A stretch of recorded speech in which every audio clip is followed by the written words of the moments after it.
അസ്സലാമു അലൈക്കും വറഹ്മത്തുള്ളാഹി വബറകാതുഹു. നമ്മളൊരു വാട്ടർ ഫിൽറ്റർ ഉണ്ടാക്കിയതാണ്. വാട്ടർ ഫിൽറ്റർ എന്ന് പറഞ്ഞാൽ നമ്മളത് കുഴൽ കിണറായതുകൊണ്ട് കുഴൽ കിണറിലെ വെള്ളത്തിൽ വെള്ളമൊന്നും അലക്കാൻ പറ്റൂല. കുടിക്കുമ്പോഴും ബാത്റൂമൊക്കെ മഞ്ഞ നിറം വരും. അങ്ങനെ ചെറിയ പ്രശ്നങ്ങളൊക്കെ ആയിട്ട് ബുദ്ധിമുട്ടിലായിരുന്നു. ഇപ്പോൾ 5-6 കൊല്ലമായിട്ട് ഈ കിണർ ഉപയോഗിച്ച്. ഇപ്പം ഇങ്ങനെ യൂട്യൂബിൽ ഇത് കണ്ടപ്പോഴേ ഒരു ഫിൽറ്റർ ഉണ്ടാക്കിയാലോ എന്ന് തോന്നൽ.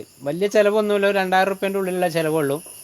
അപ്പോൾ ഇത് ടാങ്കിൽ നിന്ന് ഇറങ്ങി വരുന്ന ലൈനിൽ നമ്മൾ എന്ത് ചെയ്തു, ഇവിടുന്ന് ഒരു ടീ ഇട്ടിട്ട് ഇങ്ങോട്ട് കൊടുത്തു. അങ്ങനെ ഇവിടെ ഒരു വാൾവ്, ഈ വാൾവിലൂടെയാണ് ഇത് പോകുന്നത്, ടാങ്കിൽ നിന്ന് വെള്ളം ഇറങ്ങുന്നത്. എന്നിട്ട് ഇതിലെങ്ങനെ ഇറങ്ങിയിട്ട് ഇതിങ്ങനെ തിരിച്ച് നമ്മളെ പൈപ്പിലേക്കുള്ള കണക്ഷനിലേക്ക് വരികയാണ്. അതിൻ്റെ ഇടയിൽ ഇപ്പോൾ ഇവിടെ ഫിൽട്രേഷൻ നടക്കുന്നത് ഇവിടെയാണ്. ഇവിടെ നമ്മൾ 6 ഇഞ്ചിൻ്റെ പൈപ്പാണ്. ഈ 6 ഇഞ്ചിൻ്റെ പൈപ്പിൽ അടിയിൽ നമ്മൾ ചെറിയ ഇഷ്ടിക ഇങ്ങനെ 4 പീസാക്കിയാണ്ട് ഒരു 15 സെൻറ്റിമീറ്റർ അതിട്ടു. പിന്നെ അതിന് ശേഷം ഒരു 15 സെൻറ്റിമീറ്ററിൽ നമ്മൾ എന്ത് ചെയ്തു, മെറ്റലിട്ടു.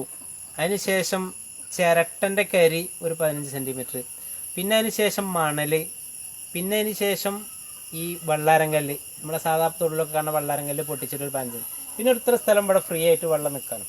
ഇതാണ് ഇപ്പോൾ ഇതിൽ ഉപയോഗിക്കുന്ന സാധനങ്ങൾ. എന്നിട്ട് അതിൻ്റെ ഇടയിലൊക്കെ ചെറിയ കൊതുകുവലൻ്റെ നെറ്റ്, പ്ലാസ്റ്റിക്കിൻ്റെ ചെറിയ നെറ്റുകൾ ഇട്ട് കൊടുത്തുകൊണ്ട് അതിങ്ങനെ ഫില്ല് ചെയ്തിട്ട് ഇതിലെങ്ങനെ വരും. ഇത് ഇപ്പോൾ 2 ദിവസം കൂടുമ്പോൾ, നമ്മൾ കുഴൽക്കിണറിലെ വെള്ളമായതുകൊണ്ട് 2 ദിവസം, സാധാ ടാങ്കിന് വെക്കുകയാണെങ്കിൽ ഒരു മാസത്തിലൊക്കെ ഒരു പ്രാവശ്യമൊക്കെ ചെയ്താൽ മതി. ഇതിപ്പോൾ 2 ദിവസം 3 ദിവസം കൂടുമ്പോൾ നമ്മളിത് ഫിൽട്രേഷൻ ചെയ്യും. അതെങ്ങനെയാണെന്ന് വെച്ചാൽ പിന്നെ ബാക്ക് വാഷ് ചെയ്യാന്ന് പറയും. ബാക്ക് വാഷ് ഇത് ഇവിടുന്ന് ഇങ്ങനെ വെള്ളപ്പം ഇതിലിങ്ങനെ ഇങ്ങോട്ട് ഇറങ്ങുന്ന വെള്ളം നേരെ തിരിച്ചു കൊടുക്കുക. തിരിച്ചു കൊടുത്താൽ ഇതിൽ കൂടെ ചളി പുറത്ത് വരും. നമുക്കിപ്പോൾ കിട്ടുന്ന വെള്ളം വളരെ ക്ലിയർ ആയ വെള്ളമാണ്. ആ വെള്ളം ഞാൻ കാണിച്ചു തരുന്നുണ്ട്. നല്ല തെളിഞ്ഞ വെള്ളം, മറ്റേത് വെള്ളമൊന്നും തിരുമ്പാൻ പറ്റില്ല. ഇപ്പം അതിനൊന്നും കുഴപ്പമില്ല. ഇതിപ്പോൾ നമ്മൾ ഫിൽട്രേഷൻ ചെയ്ത വെള്ളമാണ്, നല്ല ക്ലിയറുള്ള വെള്ളമാണ്. പിന്നെ ഇനി മറ്റേ വെള്ളം ഞാൻ കാണിച്ചു തരാം. ഇതിപ്പോൾ ഫിൽട്ടർ ചെയ്യാത്ത വെള്ളമാണ്. ഇങ്ങനെ ഈ നിറമുള്ള വെള്ളമായിരുന്നു, അതാണ് ഇപ്പോൾ നമുക്ക് ഇങ്ങനെ വളരെ ക്ലിയർ ആയിട്ട് വെള്ളം കിട്ടുന്നത്. വാഷ് ചെയ്യണം. ഇതിപ്പോൾ ഇങ്ങോട്ട് പൂട്ടിയിട്ട് നമ്മൾ ടാങ്കിൽ നിന്ന് വരുന്ന നേരെയുള്ള ലൈനിൽ അടിയിൽ കൂടെ അങ്ങനെ കൊടുക്കണം. ഇത് ഇപ്പോഴും തുറന്നിട്ട് തന്നെ ആയിരിക്കും ഉണ്ടാകുക. ഇതിൻ്റെ വെള്ളം ഇനി ഇങ്ങോട്ട് കയറുകയാണ്.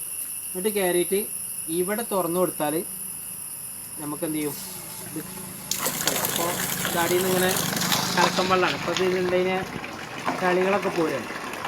ഈ ചളികളൊക്കെ പോകുന്നത്, ഈ ചളി വെള്ളങ്ങളൊക്കെ ഇതിൽ കെട്ടിക്കിടക്കുന്ന ചളിയാണത്. കണ്ടോ, ചളിയുള്ള വെള്ളം. ഇത് നമ്മളെ ടാങ്കിലേക്ക് പോകേണ്ട ചളി, ടാങ്കിൽ നിന്ന് നമ്മളെ പൈപ്പത്ത് വരേണ്ട ചളിയായിരുന്നു. അതൊക്കെ ഇപ്പം ഇങ്ങനെ പുറത്തേക്ക് വരികയാണ്. ആ വെള്ളം തന്നെ ഒന്ന് ഒറ്റ ചളിയുള്ള വെള്ളമാണ്. ഇനി ഇതിങ്ങനെ കുറച്ചൊരു 2 മിനിറ്റ് കൂടി ചെയ്യുമ്പോൾ നമുക്ക് ഈ പൈപ്പ് ക്ലിയറായി വെള്ളം വരല് തുടങ്ങും. അപ്പോൾ നമ്മൾ ഈ വെള്ളം പോയി കഴിഞ്ഞിട്ട് ഇത് ഒന്നായിട്ട് തുറക്കരുത്. ഒന്നായിട്ട് തുറന്നാൽ ചിലപ്പോൾ ഇതിലുള്ള മണലൊക്കെ പോകണമെങ്കിലോ എന്നുള്ള സംശയത്തിലാണ് കുറേശ്ശെ തുറക്കുന്നത്. ഇതിങ്ങനെ വന്ന് വെള്ളം ഏകദേശം വെള്ളം ക്ലിയറായി. അപ്പോൾ ഇനി ഇവിടെ പൂട്ടുക.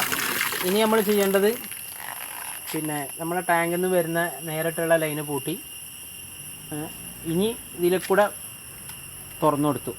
ഇനിയിപ്പോൾ എന്തായി, ഇനി നമുക്ക് കിട്ടുന്ന വെള്ളം ഫിൽട്ടർ ചെയ്ത വെള്ളം തന്നെ ആയിരിക്കും. അപ്പോൾ ഇങ്ങനെ 2 ദിവസം കൂടുമ്പോഴോ ആഴ്ചയിലൊക്കെ ഇങ്ങനെ ചെയ്താൽ വളരെ ക്ലിയറായ വെള്ളമാണ്. അപ്പോൾ കുഴപ്പമൊന്നുമില്ല, വിജയിച്ചു. യൂട്യൂബ് നോക്കി ചെയ്തതാണ്, സ്വന്തം ചെയ്തതാണ്, വേറെ പണിക്കാരൊന്നും കൂട്ടിയിട്ടില്ല. സ്വന്തമായിട്ട് ചെയ്ത് നോക്കി, വിജയിച്ചു, അൽഹംദുലില്ലാ. ഇനി അങ്ങനെ ബുദ്ധിമുട്ടുള്ളവർക്കൊക്കെ ഇത് ചെയ്യാവുന്നതാണ്. നമുക്കിങ്ങനെ നമ്മളെ അനുഭവം ഇങ്ങനെയാണ്. അസ്സലാമു അലൈക്കും.